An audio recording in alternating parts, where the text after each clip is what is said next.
Bonjour à tous et bienvenue, nous sommes le mercredi 5 octobre et c'est l'heure des perspectives de marché avec Admiral Markets. Tout d'abord, rapide rappel des avertissements liés au risque de trading. L'ensemble des informations, analyses et formations dispensées sont fournies à titre indicatif et ne doivent pas être interprétées comme un conseil, une recommandation, une sollicitation d'investissement ou incitation à acheter ou vendre des produits financiers. Alors du côté du calendrier économique pour aujourd'hui, à 10 heures, nous avons eu donc la publication des services du PMI de l'indice Market. Nous avions ensuite, dans 14 minutes, du côté britannique, le même indice, donc CPI de Market pour le secteur des services. On aura ensuite un discours de la BOE avec Broadband, suivi dans 44 minutes donc des ventes au détail mensuelles et annuelles pour la zone euro. On retrouvera aussi donc les ventes au détail mensuelles et annuelles pour la France à la même heure. On aura ensuite à 11h40 donc l'émission obligataire à 10 ans en Allemagne. On retrouvera des nouvelles importantes du côté des États-Unis, notamment à 14h15 avec les chiffres du variation de l'emploi, la balance commerciale canadienne. On aura de même toujours à 14h30 donc la balance commerciale cette fois américaine. Il faudra attendre ensuite une heure pour avoir la prise de parole de Kashkari de la Fed ainsi que les services de l'indice Market PMI à 15h45 exactement, avec ensuite les ordres donc des commandes industrielles à 16h toujours pour les États-Unis. Enfin, on finira avec donc l'indice PMI ISM non manufacturier et ainsi que l'indice ISM manufacturier de l'emploi toujours à 16h. À 16h30, on va finir avec donc les stocks donc du pétrole brut et de l'essence. Et enfin, à 19h et 23h, on aura un premier et un deuxième discours de Laker pour la Fed. Donc un emploi du temps assez chargé du côté du calendrier économique pour aujourd'hui. On va se retrouver maintenant sur les graphiques avec l'euro USD. Toujours donc dans ce triangle d'indécision, on va voir les scénarios d'hier. Nous avons eu donc une poursuite hier du mouvement entre les 1,1170 et les 1,1150. Donc ce petit scénario ici de poursuite de la baisse était donc correct. On va voir maintenant que la correction du prix a été très violente. On a eu une correction qui est venue casser cette zone de résistance des 1,1200 et des 1,1290 qui va donc maintenant devenir zone de support. Et on va voir que le scénario acheteur d'hier qui n'était pas privilégié est maintenant en place puisqu'on est revenu au-dessus. Voilà, comme ceci, on est revenu au-dessus de la zone. Nous avons eu un très léger rebond pour nous diriger sur la résistance directement des 1,1225. Donc un petit rebond qui s'est fait exactement ici pour ensuite aller directement toucher la résistance. Alors à l'heure actuelle, les scénarios privilégiés seraient soit une cassure ici de la zone, voilà, comme ceci en direction de la prochaine résistance des 1,1270. Donc il faudrait à la fois casser la zone de résistance des 1,1240 et des 1,1225, mais aussi la ligne de tendance baissière journalière. Autre scénario attendu aujourd'hui, ça va donc être un rejet de cette zone, voilà, comme ceci, de cette zone donc de résistance des 1,1225 et des 1,1240. Donc étant donné qu'on n'a pas encore cassé la ligne de tendance et cette zone importante de résistance, le scénario privilégié va pour l'instant rester un scénario baissier en direction de la zone de support des 1,1200 et des 1,1190. Du côté de la livre sterling, on va retrouver ici la cassure de ce range journalier avec la poursuite du mouvement comme on a vu hier. On attendait une correction un peu plus haute, mais le prix a directement évolué en direction du support des 1,2705. Donc à l'heure actuelle, on voit bien une réaction donc sur ce niveau. Donc un des scénarios attendus à la vente serait bien sûr le retest donc de ce niveau qui devient résistance des 1,25, des 1,27 pardon 85. Donc avec tous ces niveaux ici qui deviennent bien évidemment résistance. Voilà. Donc un scénario de rebond baissier sur la ligne de tendance horaire, à la fois la résistance des 1,2785. Si jamais on vient à casser ces niveaux, on va mettre un scénario acheteur non privilégié comme ceci, avec un retest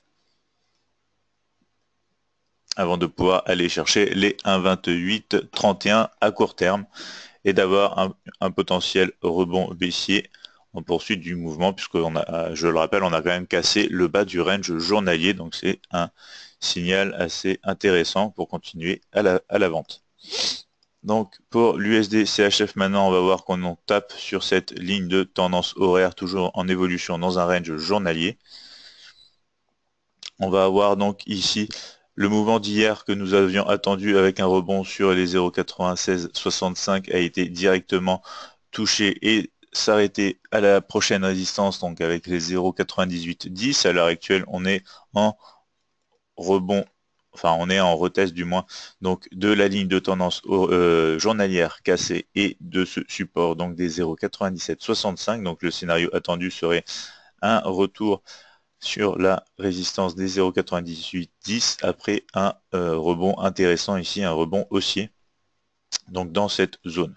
Bien évidemment, si on revient à des négociations inférieures au 0,9740, on va avoir des occasions de vente en direction de la zone de support importante des 0,9710 et des 0,9700.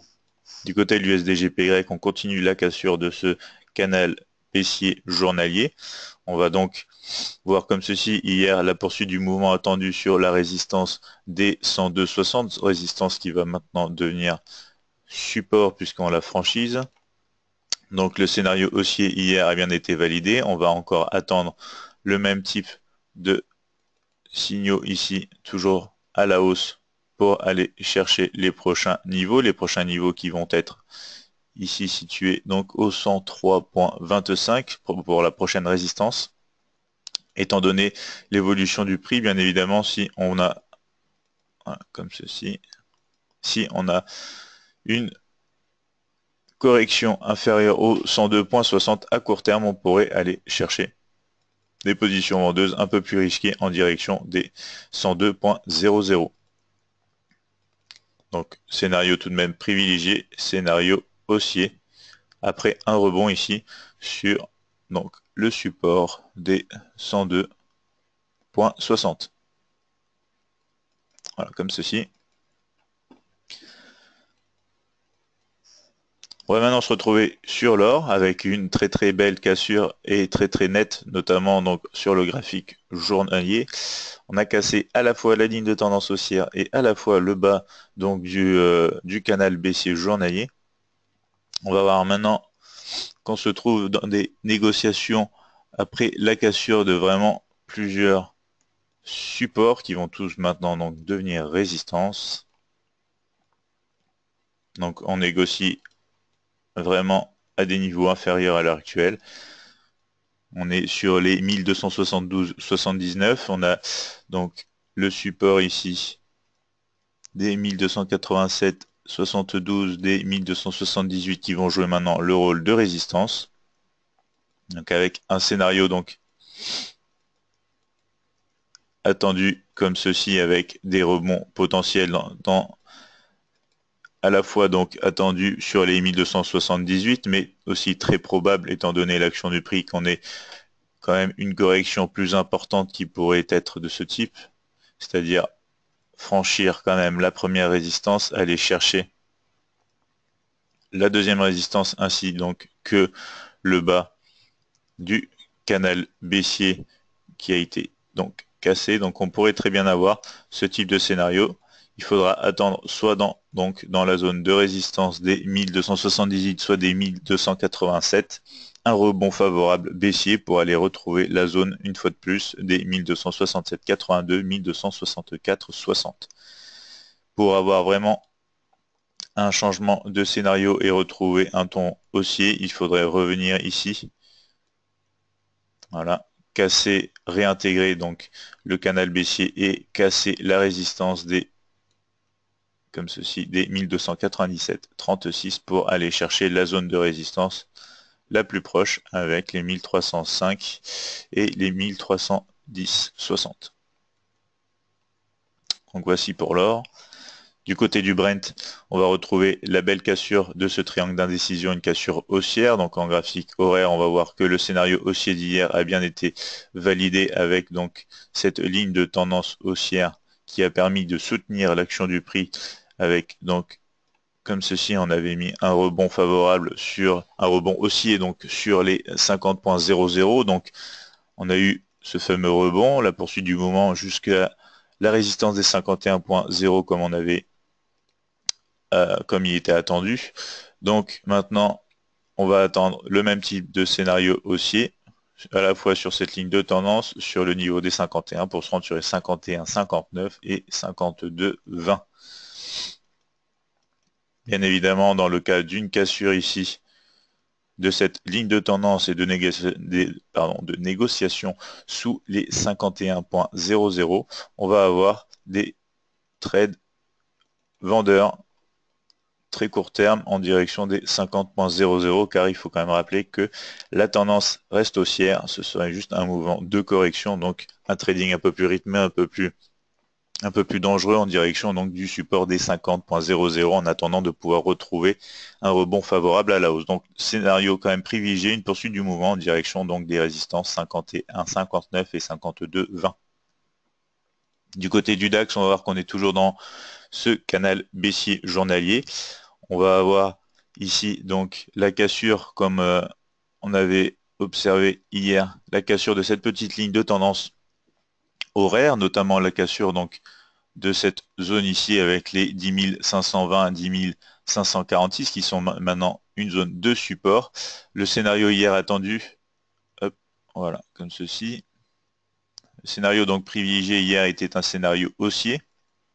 Ce scénario est toujours possible à l'heure actuelle puisque nous n'avons pas retrouvé de négociation sous les 10 520 et que donc nous avons encore cette ligne de tendance baissière qui va pouvoir jouer le rôle de support avec donc cette fameuse zone de support pour aller retrouver les 10 640 comme on a touché hier après une cassure, un léger retest de cette zone pour aller donc toucher la résistance des 10 640. Donc le scénario d'hier a été validé. On va essayer de voir si aujourd'hui il y a possibilité de rejouer ce même scénario. Bien évidemment, du moment qu'on va retrouver des négociations inférieures ici, voilà comme ceci, des négociations inférieures avec un rebond baissier à la fois donc de cette ligne de tendance et du niveau donc des 10 520 qui deviendrait alors résistance, on irait chercher à court terme des 10 450 points et pourquoi pas les 10 360 points puisqu'on est quand même dans un canal baissier journalier. On n'a pas eu encore de véritables impulsions au-dessus de ce canal, notamment au-dessus des 10 640 qui nous permettraient d'avoir vraiment une opinion haussière sur l'indice allemand à moyen long terme. Pour l'indice du CAC 40, on va voir qu'on est donc dans un petit triangle d'indécision constitué donc du canal haussier journalier et de cette ligne de tendance baissière sur ce graphique journalier. À l'heure actuelle, on est de retour donc sous, voilà, on va redessiner bien, voilà. Donc on avait soit un rebond envisagé donc sur la résistance des 4500 points pour se diriger sur les 4450 points. On voit que c'est ce qui s'est passé hier. On a eu une fausse cassure de la résistance, on est revenu, on n'a pas pu continuer le mouvement au-dessus. Donc tant qu'on n'a pas de mouvement au-dessus, on va avoir un scénario privilégié baissier. À l'heure actuelle, on est quand même en train de rebondir sur la zone de support très importante des 4450 et des 4430 points, pardon. Donc notre scénario va être quand même aussi en direction, une fois de plus, des 4500 points pour essayer de casser cette ligne de tendance et de poursuivre au-dessus de cette résistance pour aller attraper les 4530 points. Donc le scénario pour aujourd'hui ressemble plutôt à ça. Si on a des négociations sous cette zone de support importante, on aura des possibilités de retrouver les 4400, 4385. Néanmoins, le scénario privilégié reste quand même un rebond haussier, donc en direction dans un premier temps de la ligne de tendance journalière, puis de la résistance des 4500 pour aller chercher par la suite les 4500. 530 points si possible. Enfin, pour le Dow Jones 30, on est toujours confiné pour l'instant dans le bas de la borne basse de ce range journalier avec la ligne de tendance au-dessus qui nous empêche d'évoluer à la hausse. On va avoir une ligne de tendance ici horaire qui va venir voilà, vraiment contenir le prix. Alors à l'heure actuelle, on est légèrement sous. Voilà. On a eu une toute petite cassure de donc la borne basse de ce range journalier. À l'heure actuelle, on est en train de rebondir dessus. Cette zone va correspondre avec notamment donc voilà comme ceci les 18 160 points et les 18 179 points. Donc un scénario court terme ici va quand même être un rebond haussier en direction de la zone ici devenue zone de résistance puisqu'on a franchi voilà donc de cette zone comme ceci que je vais mettre maintenant en rouge. Voilà. Donc un rebond haussier, des échanges à la hausse en direction des 18 250 sont pour l'instant favorisés tant qu'on n'a pas une réelle cassure comme ceci ici. On ne pourra pas aller espérer chercher des positions vendeuses en direction des 18 080 points. Donc voilà, ici restez vraiment vigilant. Du moment qu'on casse les 18 180 points, on a des occasions de hausse de correction en direction dans un premier temps quand même pour rester assez prudent des 18 225 points. Et par contre, dès qu'on a une cassure sous les 18 160 points avec un rebond haussier favorable, baissier favorable, on aura des opportunités à la baisse avec la cassure donc de la borne basse de ce canal haussier journalier. Voici pour les perspectives de marché avec Admiral Market. Je vous retrouve demain pour de nouvelles perspectives et analyses de marché. D'ici là, je vous souhaite à tous une excellente journée et un bon trading.